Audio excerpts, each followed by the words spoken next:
The Watsons Go to Birmingham, Chapter 10. Tangled Up in God's Beard. Ohio, about 1 minute away. This was the first interesting thing that Mama had come up with since we'd been through Detroit. Just outside of Toledo, we pulled over at a rest stop. Mama said, "Okay, who's got to go to the bathroom? Who's hungry?" We got out of the car and started scratching and stretching. The Ohio rest stop was really cool. It was chopped right out of the forest and had picnic tables made out of giant logs. The bathrooms were made out of the same kind of log cabin wood. The only thing about them was that they looked kind of small from the outside. Mama looked in her Watsons Go to Birmingham 1963 book and told us, "Okay, just a sandwich, some fruit, and some Kool-Aid. Here, Daniel, could you open the trunk so I can get the things out of the cooler?" While Mama got the food and Dad looked under the hood of the brown bomber, I went to the door in the little log cabin that had men carved on it. As soon as I opened the door, I gagged. The toilets in Ohio weren't anything like Michigan toilets. Instead of a white stool with a seat, there was just a seat on a piece of wood with a great big open black hole underneath with the sound of flies coming out of it. No flusher, no water, no nothing. It looked like if you sat on the seat, you might end up getting sucked down under Ohio somewhere. I breathed through my mouth and spent only enough time in that log cabin bathroom to unroll a bunch of toilet paper. The woods outside looked like a whole lot better bathroom. When I was done in the woods, I passed Byron, who forgot again about his promise not to talk. He told me, "Man, they must be crazy if they think I'm going to set my behind on that hole." By's hands were full of toilet paper, too. We ate our lunch on one of the picnic tables, and Mama made a jug of Kool-Aid with water that me and Joey pumped. Only Mama liked it, though. The water seemed like it had metal in it and made the Kool-Aid taste like great medicine. Me, Dad, By, and Joey dumped our Kool-Aid when Mama wasn't looking. But I had to ask for seconds and plug my nose and drink it, because day one was my day to have peanut butter and jelly, and Mom always puts too much peanut butter on the sandwich. And you've got to have something to wash it down in case you start choking. When we finished eating, Byron asked, "What's the word on them toilets?" Mom and Dad cracked up. "So you like those, huh?" Dad said. Mama said, "You better get used to those, Byron. There's an outhouse, and that's what Grandma Sands has." "What?" "If you try to be cool all the time and something surprises you, you sure do look stupid." "Uh-huh," Dad said. "That's where you're going to be taking care of your business for a while." By said, "Wait, let me dig this. You mean if I gotta go to the bathroom, I gotta go outside into a nasty little thing like that? Ain't they got no sanitation laws down there? How you gonna have a hole for a toilet and not get folks sick? Don't them things attract flies?" Mom and Dad laughed again. Mama said, "Your Grandma Sense always says it seems a lot nastier to her to be doing that in the house. The way she looks at it, a house is a whole lot nicer place if the facilities are outside." "Oh, I remember those outhouses," Dad said. "I remember when we used to go to visit my grandmother in the country and there would be a Sears catalog in the outhouse. And when you were done, you just tore a page out of the catalog and—" "We get the point, Daniel." Mama stopped Dad. After lunch, By went back into the log cabin outhouse and came back with his pockets bulging with toilet paper. He told me, "Man, they must be on dope if they think I'm going to wipe my butt on some rough old catalog paper." We loaded the cooler back in the car and got back on I-75. When you're 10 years old like me, some of the time, no matter how excited you are or no matter how hard you try, you just can't help falling asleep in the car. I did a lot better than Joey, though. She was out before I'd even sucked all the leftover peanut butter out of my teeth.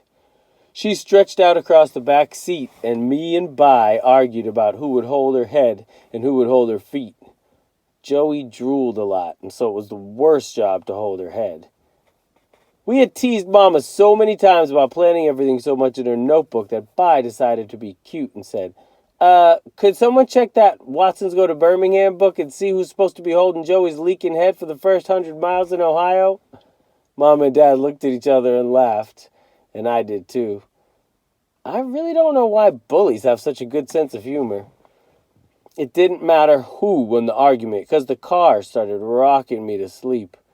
Maybe someone could say the brown bomber was old and ugly, but you could never say anything bad about its seats. They were the best things in the world. I leaned my head back and watched Ohio go zipping by. I couldn't keep my head from sinking deeper and deeper into the brown bomber's seat. I woke up and got nervous real fast. I felt something wet in my pants starting to run down my leg. I opened my eyes and said, "Whew," it was just Joey drooling all over me. I complained and Mama made Bai take Joey's head for a while. I took her shoes off for her, and inside one of her shoes was a kind of worn down picture of a little white boy with a girl's hairdo and a smiling dog.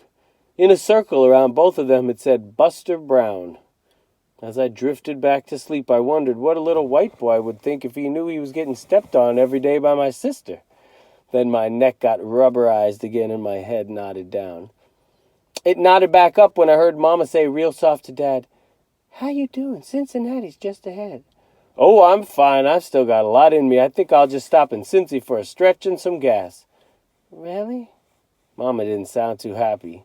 "Sure, why not? The kids are all asleep and you look like you're about gone yourself." Mama didn't say anything, but I knew she'd have to change her plans if we didn't stop for the night in Cincinnati. Dad kept trying to make it seem okay. He smiled and said, "Don't worry, Willona. We might as well just go a little further." I wanted to lean up and whisper to Mama that I knew what Dad was planning, but the last time I was asleep, Byron had put Joey's head back in my lap, and I was just too lazy to move her. But I knew if I wasn't so sleepy, I could tell Mama what I'd heard Dad and Mr. Johnson saying before we left. Mr. Johnson knows a lot about cars, so Dad asked him to take a good look at the bomber before we went to Alabama. I was sitting in the car, pretending I was driving, and Dad and Mr. Johnson were under the hood. "Oh yeah, Daniel, this baby's sound as $1. "Well, let me ask you, Theo," Dad had said, "do you think she could run it to Alabama straight?" Mr. Johnson thought for a minute. "I don't see why not. As long as you keep your eye on the oil and the water, it shouldn't give you a lick of trouble. The question isn't the car, the question is, could you do it straight?" "Well, the most I've done before is 8 hours, and Willona says this will take about 15, but I've talked to some people in the shop, and they say it shouldn't be too tough. A couple of them are from Texas, and they say they've driven it straight. Alabama's closer, so why not? This Plymouth can do it if you can, Daniel." "Good. Besides, think of the money we'll save. I'm going to give it a shot, but I'm not going to tell Willona. She'd die. She's got this whole trip planned down to the last minute." Dad made his voice go kind of high and southern. "And Daniel, between Lexington and Chattanooga, you will inhale 105,564 times, and you'll blink 436,475 times. That is, of course, unless you see something exciting, in which case you'll inhale 123,876 times and blink 437,098 times. Dad and Mr. Johnson cracked up. As we were going into Cincinnati, I wanted to lean up and whisper to Mama, "Hang on, Mama. You're going to blink and inhale about 62 zillion more times before you get out of this car." But the warm air and the highway noise and the brown bomber's seat and the way Joey was breathing all pushed me back to sleep. I was out through most of Kentucky, even though we stopped at some more Ohio-style rest stops. I was so tired that I even used a couple of outhouses, but I kept the door open and made Dad stand outside, so in case I fell in, he'd be able to pull me out. The next time I woke up, we were pulled over at a Tennessee rest stop. There were no bathrooms and no outhouses or anything, just a pump and a picnic table. When Dad turned the headlights off, everything disappeared into the blackest night anyone had ever seen. As we looked out of the windows, Mama checked her notebook, then announced, "This is the Appalachian Mountains. We're over 6,000 feet above sea level. This is higher than we've ever been before." And she didn't sound real happy about it either. All 4 doors of the brown bomber opened and the weird Watsons got out. As soon as everyone was awake enough to look around, we all bunched up and hugged up around Mom and Dad, even cool Byron. Dad laughed. "What's wrong with you guys?" "Daddy, look how scary it is here," Joey said, pointing at all the giant shapes in the darkness.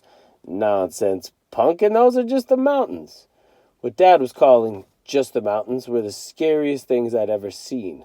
On every side of us were great, big black hills, and behind these were even bigger, blacker hills, and behind these were the biggest, blackest hills. It looked like someone had crumpled up a pitch-black blanket and dropped the weird Watsons down into the middle of it. The air up this high didn't seem right either. It made you feel like something bad was going to happen. If this was a movie, there'd be loud, scary organ music playing right now. "Mommy," Joey asked, sounding real scared, "where did all these stars come from?" We all looked up, and instead of seeing the normal amount of stars, it looked like there had been a star explosion. There were more stars in the sky than empty space. "That's because the air is so clean here. This looks like the sky in Birmingham." Up close to us in the rest stop, all we could see was the pump. It looked like a deformed, evil, one-armed space robot. As our eyes got used to the dark, we could also see the picnic table, and behind it, that black woods. Most of the time, Mama and Dad don't like arguing in public, but Mama was real hot. She said, "Well, do you see what your nonstop driving has done? Do you see? Instead of being in a motel, you've driven us straight into hell." That got everyone's attention because Mama almost never cusses. This really scared me. I know it's stupid, but before I could stop myself, I said, "Hell? I thought you said this was Tennessee." Joey started boo-hooing right away. After we nervously nibbled on snacks, everyone sat on the same side of the picnic table. Me and Bai had to go to the bathroom in the woods. We found 2 trees where we could keep our eye on each other, and I said, "Bai, do you think there are snakes out here?" "Snakes? I ain't scared of no damn snake. It's the people I'm worried about." I stopped looking at the ground and began watching the black woods. What people? I wish I'd picked a tree closer to Byron. "Didn't you hear Mama say this was Appalachia?" "So?" "Man, they got crackers and rednecks up here that ain't ever seen no Negroes before. If they caught your peep out here like this, they'd hang you now, then eat you later." "What's a redneck?" "A hillbilly, only worse. Some of them don't even speak English." We made a break for the brown bomber. If Byron was trying to scare me, he was scaring himself too. I went too fast though, and I felt a couple of warm drips dribbling down my leg. This time I couldn't blame it on Joey's drooling either, but I didn't care. Having a little pee in your pants had to be better than being dinner for some redneck. We loaded the car back up, and no one really relaxed until Dad drove back out on I-75 and turned the headlights on. The lights knocked some of the darkness out of the way, and we felt safe again. Everybody was better and laughing and talking a mile a minute. "I can't believe how this air feels," Dad said. He was right. Everything smelled light and green. "Whose turn is it on the Ultraglide?" "Mine," I yelled. I handed Mom a yakety yak, and they all moaned. Ugh.